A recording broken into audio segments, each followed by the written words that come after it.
আমার ভাইরা, ইমাম মালিক 28 দিন পর্যন্ত তাকে বাতিলরা বেঁধে রেখেছে, হাত পিঠ মোড়া দিয়ে 28 দিন বাঁধা।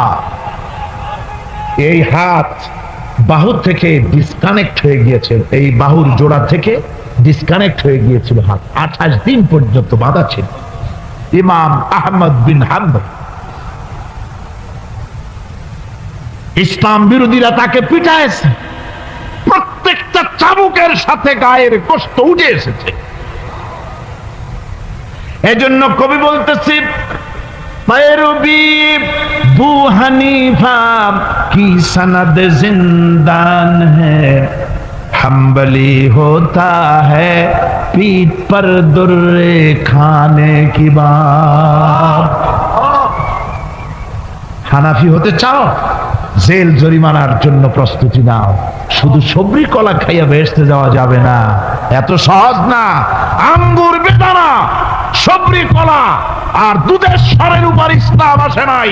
ইসলাম এসেছে তত্ত্ব ময়দানের উপরে, জান দিয়ে রক্ত দিয়ে ইসলাম প্রতিষ্ঠা হয়ে গোটা দুনিয়ার নির্যাতিত নিপীড়িত জনতার মুখে হাসি ফুটিয়েছে ইসলাম।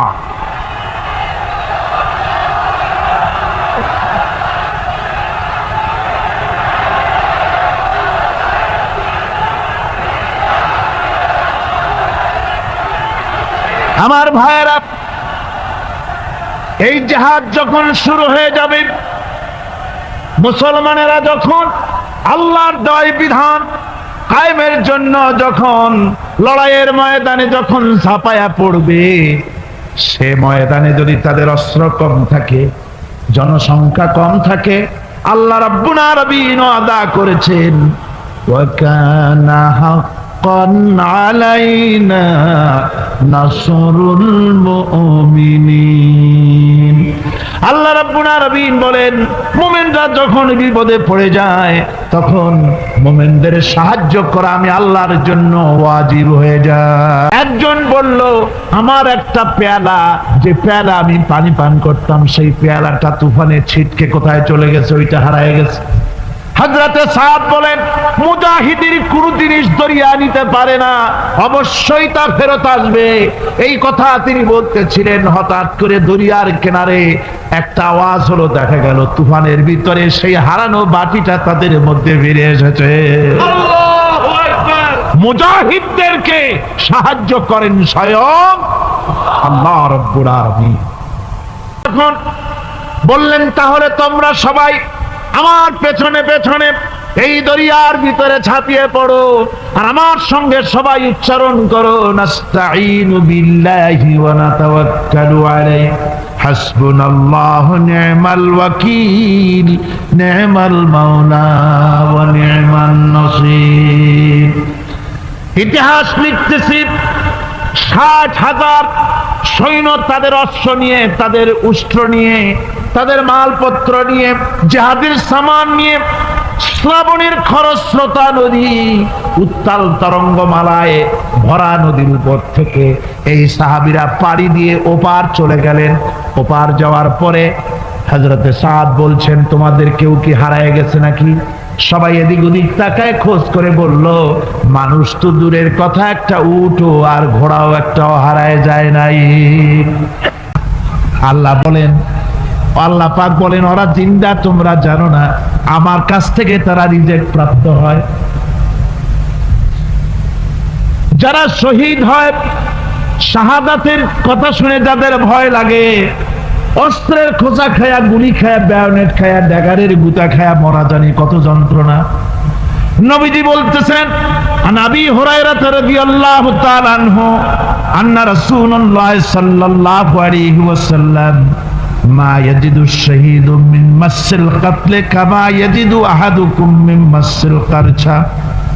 তিরমিজি ও নাসাই। আল্লাহ নবী বলেছেন, হযরত আবু হুরায়রা হাদিসটি বর্ণনা করেছেন, নবীজি বলেছেন, শাহাদাতের মওত হলো তোমাদের কেউ যদি আরেকজনকে একটা চিমটি কাটে, ওই চিমটি কাটায় যতটুকু যন্ত্রণা, শাহাদাতের মওতের চাইতে বেশি কিছু যন্ত্রণা নয়। শাহাদাতের মোড়টা হচ্ছে একটা সেতু। এটা কি সেতু? এটা ব্রিজ। এপারে দুনিয়া, ওপারে আল্লাহ। সুবহানাল্লাহ ওয়া বিহামদি। মরার সাথে সাথে দিদার ইলাহি নসিব হয়ে যাবে। সুবহানাল্লাহ। সাহাবায়ে কেরাম, আপনি চিন্তা করেন, তাদের মা বাবা বিবি বাল বাচ্চা সন্তান সবকিছুকে ফেলে রেখে আল্লাহর দ্বীনের জন্য রক্ত দিতে পেরেছেন। কি কারণে? জীবনকে তাদের কাছে তুচ্ছ মনে হয়েছে। এই জীবন জীবন নয়, ওই জীবনই তো সবচেয়ে সেরা জীবন, যে জীবনে আমার মাওলা আমার উপরে খুশি হয়ে যাবে। সুবহানাল্লাহ। আল্লাহর রাস্তায়, আল্লাহর রাস্তায়, আল্লাহর রাস্তায় রক্ত দিলে তার অবস্থা কি হবে শোনো। আল্লাহ রাব্বুল আলামিন বলেছেন, ওয়ালা তাকুলু লিমান ইউকতালু ফি সাবিলিল্লাহি আমওয়াত বাল আহইয়াউ ওয়ালাকিন লা তাশউরুন। আল্লাহ রাব্বুল আলামিন বলেন, আমার রাস্তায় যারা নিহত হয়েছে, আমার রাস্তায় যারা জীবন দিল, ওরা মরে গেছে এই কথা তোমরা বলো না। ওরা জিন্দা। ওরা কি? আমার রাস্তায়, আমার দিন প্রতিষ্ঠার জন্য, মানবতার মুখে আঁচি উঠাবার জন্য, নির্যাতিত মানবতার গোলামীর জিনজির থেকে তাদেরকে বাঁচাবার জন্য সংগ্রাম করতে গিয়ে যারা জীবন দিল, ওরা মরে নাই, ওরা জিন্দা। ওরা কি? সুতরাং আজকের তরুণদেরকে বুঝতে হবে, তরুণেরা ভালো করে বোঝো, তোমরা রাসূলের সৈনিক।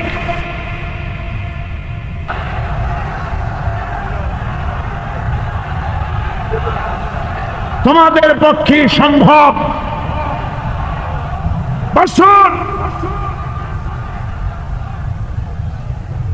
আমি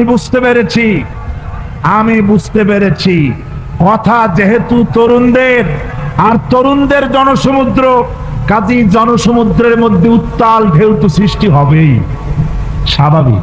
কিন্তু সেই স্বাভাবিকতার সুযোগ নিয়ে দাঁড়ায় বিশৃঙ্খলার সৃষ্টি করবেন না। আমার ভাইরা, আমরা, ইসলাম আমাদের আদব শিক্ষা দেয়। কি শিক্ষা দেয়? আদব। শুধুমাত্র কোন লোক পেশাব পায়খানার কথা বললে তাকে রাস্তা ছেড়ে দেবেন, যেতে বলবেন, তা না হলে তো আপনাদেরই অসুবিধা হবে। কথা বুঝতে পেরেছেন? বাকি কেউ উঠবেন না, দাঁড়াবেন না। এত বড় বেহেশতি মাহফিল জীবনে আরেকবার পাবো কোন নিশ্চয়তা আছে? আপনি আমাকে বলেন, আল্লাহর আকাশের নিচে জমিনের উপরে এর থেকে শ্রেষ্ঠ কোন মাহফিল আছে নাকি? কারণ এ মাহফিল কোরআনের মাহফিল। কিসের মাহফিল? এর থেকে শ্রেষ্ঠ মাহফিল আল্লাহর আকাশের নিচে জমিনের উপরে হতে পারে। সুতরাং বেয়াদবি কেউ করবেন না। তরুণেরা, যুবকেরা, তোমাদের এগিয়ে আসতে হবে। নির্যাতিত মানবতার পাশে তোমাদেরকে দাঁড়াতে হবে।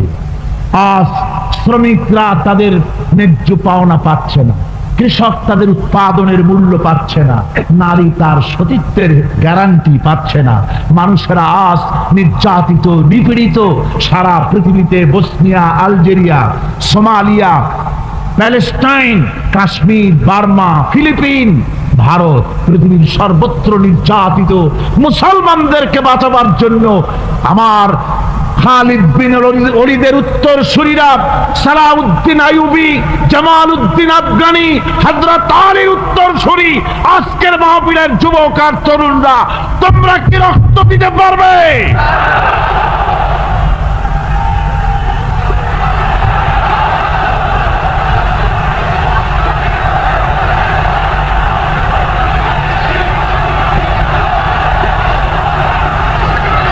আমার মুসলমান যুবকেরা,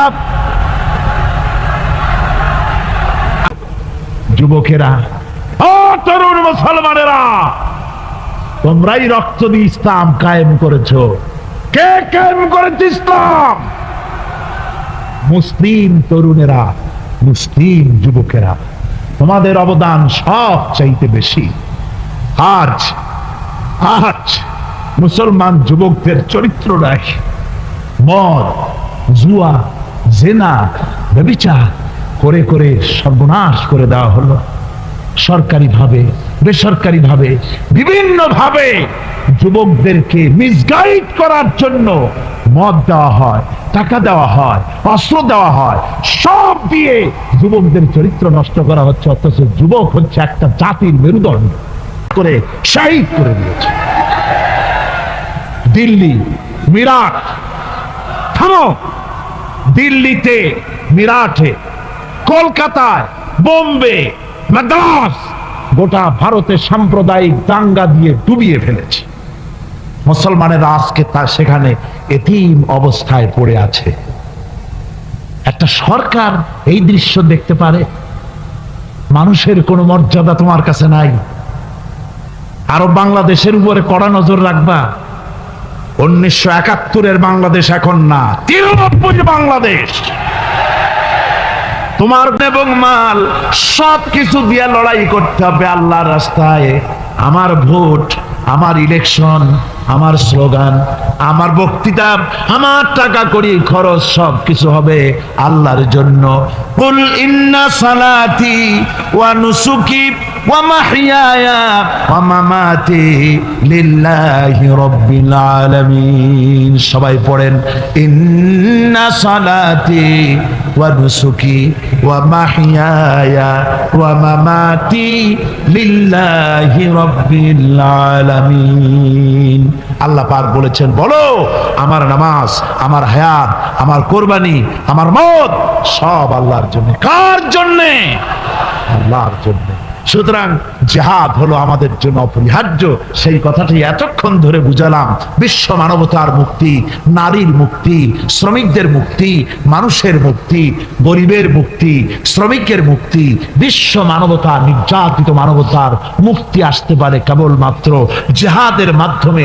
আল্লাহর দ্বীন প্রতিষ্ঠা করে মানুষের মুখে হাসি ফুটানো যেতে পারে। আর কোন পথ আছে?